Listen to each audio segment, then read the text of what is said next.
So the Rolex 24 is definitely our Super Bowl. It is the biggest race of the year in the IMSA season. The 24-hour race is just such a long race and anything can happen that you've got to have everything lined up. This year we really, we want to do well at Daytona. We're here now for the Rolex. Of course we want to win races again. Daytona 24 is definitely high on the list. The day on the crew, the drivers, everybody involved, it's a lot more than 24 hours, so it is extremely mentally and physically taxing. We want to continue that upward trend of speed, reliability and results. Now to put a full championship together.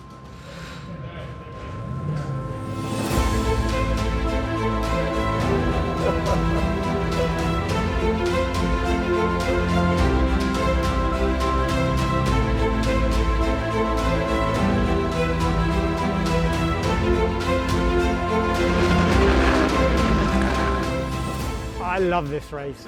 It's such a great way to start the season. It's very tough. A lot of championships, you start off with sort of a 3-hour, a 6-hour and build up to the 24 hours. Here in IMSA, we go straight in with the toughest race of the year. So it's quite different to some of the shorter sprint races. In the shorter sprint race, it's almost all or nothing. You've just got to go for it.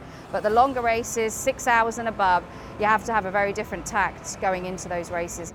There's a number of different challenges during the race itself. It's looking out for the weather. Day, night, early morning, kind of mist, dew, fog.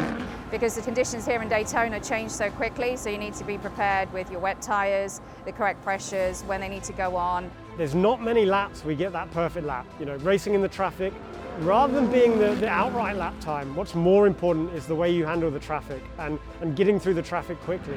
A perfect lap, you may gain 1 or 2 tenths, but if you make the right decisions in traffic, you can gain 1 or 2 seconds on your competitors. When you're going out, you don't need to drive like you're on a qualifying lap every lap from hour 1, because you've got to bring the car back in one piece. It's not about managing pace, it's about maintaining kind of a sensibility about how to approach the race. There's 50 cars around this racetrack. We do over 200 miles an hour, so there's so many obstacles and things that can go wrong. We had trouble right from the start, and we always intended just to stay out of trouble and on lead lap. And unfortunately, we went a lap down early on in the race, and then we were fighting to get it back, and then yellow came out, we got the lap back, but then in the process of getting the lap back, we tried to change the rear wing in the pit stop, and it turned out that there was some damage on the rear, which meant that the new one couldn't go on, and we lost 3 laps trying to fit the new rear wing.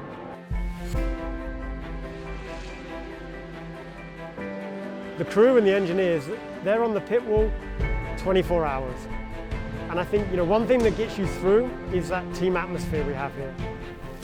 We're all here wanting to achieve the same thing, and that's win races. Back in the game. Back on the lead lap.